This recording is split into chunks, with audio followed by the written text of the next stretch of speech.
Mel Kiper's final mock draft just dropped, and it may have quietly revealed what NFL teams are actually planning behind closed doors. Because this year, it's not just about who goes number 1. It's about surprise trades, controversial reaches, hidden fallers, and one shocking move that could completely change draft night. But the deeper this mock goes, the stranger the board starts to look. Everyone thinks the NFL draft starts with the number 1 pick, but this year, the real chaos might begin right after it. Because while most people expect Las Vegas Raiders to take Fernando Mendoza first overall, that may be the only part of the top of the draft that actually feels predictable. After that, everything starts to get messy. The New York Jets and Arizona Cardinals could completely change the direction of the draft depending on which defensive star they value more. David Bailey and Arvell Reese are both viewed as elite prospects, but teams around the league reportedly see them very differently. Some believe Bailey is the safer pick with immediate pass rush upside. Others think Reese has the higher ceiling and could become the more dangerous long-term player. And that matters because one unexpected selection in the top 3 could create a domino effect that changes everything for teams picking behind them. If Bailey goes second, Reese could fall. If Reese goes second, another defensive player suddenly becomes available. And if one of those teams unexpectedly reaches for a fence instead, the entire board could be flipped upside down before the 4th pick even happens. That's where things get even more interesting. Because the Tennessee Titans are sitting at number 4 with one of the biggest decisions in the entire draft. They could take Jeremiah Love and bet on elite offensive firepower. They could target Carnell Tate and give their young quarterback a true number 1 receiver. Or they could stay patient and take the best defensive player left on the board. And whichever direction they choose could trigger the first major surprise of draft night. Because if one team panics, another team is suddenly getting a superstar they never expected to be there. But what happens next might be even crazier, because one aggressive trade could completely blow up the top 10. The Tennessee Titans may end up controlling the entire draft at number 4, because they're sitting in the exact spot where the draft can split in 2 completely different directions. On one side, there's Jeremiah Love. Love is viewed by many as one of the most explosive players in the entire class. He can run between the tackles, catch passes out of the backfield, line up all over the field, and instantly become the focal point of an offense. Some scouts believe he is one of the rare running back prospects who can completely change a quarterback's life from day 1. And for a team trying to build around Cam Ward, that idea is extremely tempting. The problem is that running backs this high almost always create debate. Because even when elite backs play well, they don't always change whether a team wins. Saquon Barkley was incredible for the New York Giants, but they still struggled for years. Bijan Robinson has looked great for the Atlanta Falcons, but Atlanta still hasn't become a serious contender. Teams can get huge production from a running back and still have major problems everywhere else. That's why some people think Tennessee should go in a different direction entirely. Instead of taking a running back, the Titans could take Carnell Tate. Tate may not be as flashy as Love, but he plays a premium position, catches everything, and could become the type of reliable number 1 receiver young quarterbacks need. He gives Tennessee long-term value at one of the most important positions in football. And then there's the third option. If Tennessee passes on offense altogether, they could simply take the best defensive player left on the board and avoid forcing a luxury pick too early. That's why this pick feels so important. Because if Tennessee takes Jeremiah Love, the entire board changes. But if they pass on him, another team lower in the top 10 could suddenly land the draft's most dangerous weapon. The first real shock of this mock draft doesn't come from a quarterback. It comes from the Dallas Cowboys making one of the boldest moves of the entire first round. Instead of sitting back at number 12 and letting the board come to them, Dallas reportedly jumps all the way up to number 6 in a trade with the Cleveland Browns. And the reason is simple. They do not believe Sonny Styles will still be there if they wait. Styles has become one of the most fascinating players in this entire draft because nobody really knows what his ceiling is yet. He started as a safety, transitioned into more of a linebacker role, and suddenly looked like one of the most versatile defenders in college football. He can cover, blitz, tackle in space, stop the run, and move all over the field. For a defense that gave up huge plays all season long, Dallas may see him as the one player who can fix multiple problems at once. That's what makes this trade so interesting. The Cowboys are not a rebuilding team, they are operating like a franchise that believes its Super Bowl window is still open right now. And when teams think they are close, they stop caring about saving draft picks and start caring about getting their guy. That may be exactly what's happening here. Because if Dallas stays at 12, there's a very real chance the top defensive stars are already gone. David Bailey could be gone, Arvell Reese could be gone, Sonny Styles could be gone, and if that happens, the Cowboys may feel stuck reaching for a player they do not truly love.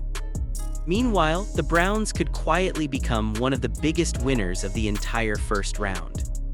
By moving down, Cleveland still lands an offensive tackle like Caden Proctor later in the round, adds more picks, and fills multiple roster holes instead of forcing one decision at number 6. And if this trade actually happens on draft night, it could be the move everyone talks about long after the first round is over. Wide receiver might quietly become the biggest battleground in this entire draft, because teams do not agree on who the top receiver really is after the first name comes off the board. Some teams love Carnell Tate because he feels safe. Tate catches everything, runs clean routes, blocks, competes, and rarely makes mistakes. He may not have the flashiest highlight reel, but he looks like the kind of receiver who can step into an NFL offense immediately and become a quarterback's favorite target. That's why the Washington Commanders could make a lot of sense for him. Pairing Tate with Jaden Daniels would give Washington a reliable receiver who can help stabilize the offense right away. But not everyone believes Tate has the highest ceiling. That's where Jordan Tyson becomes so interesting. Tyson might be the most naturally gifted receiver in the class. Some scouts believe he has the talent to become the best receiver in the entire draft if he stays healthy. He can separate deep, make contested catches, and completely take over games when he's right. The problem is that injuries keep following him. Hamstring issues and missed time have made some teams nervous, and in the NFL, availability matters almost as much as talent. That could create one of the biggest risk versus reward debates of the first round. Then there's Mackay Lemon, who feels like one of the safest explosive weapons in the class. Lemon is dangerous after the catch, brings return ability, and has the kind of quickness that can change a game with one touch. That's why the Los Angeles Rams have been connected to him. With Matthew Stafford getting older, the Rams may want another receiver who can create instant offense without needing a perfect deep ball. And quietly, Omar Cooper Jr. could end up jumping all of them in certain draft rooms. The New York Jets are one team that could view Cooper as the perfect complement to Garrett Wilson because of his size, speed, and vertical ability. And if teams start prioritizing upside over safety, the receiver order could get flipped completely upside down. The middle of the first round is where this draft could start getting really unpredictable, because this is the range where teams stop drafting obvious stars and start betting on traits, upside, and medical risk. One of the biggest names in that group is Caden Proctor. Physically, Proctor looks like the kind of left tackle teams dream about.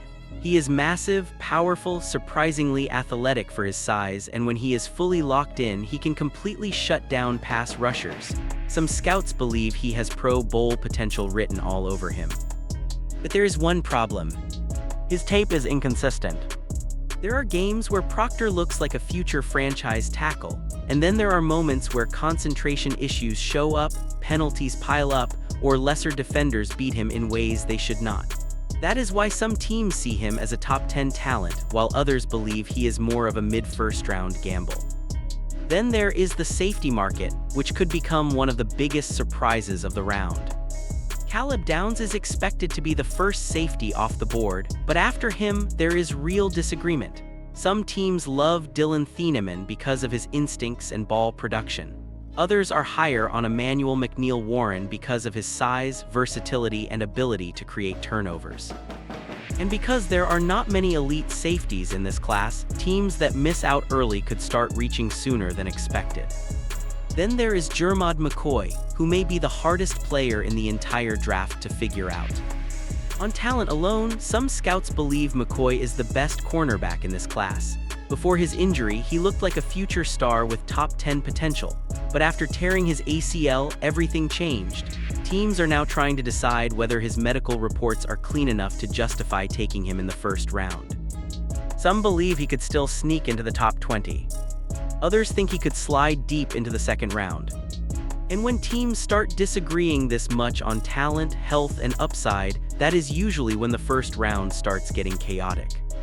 The late part of the first round could end up being even more chaotic than the top 10, because this is where teams start getting desperate, especially at quarterback. One of the biggest names to watch is Ty Simpson.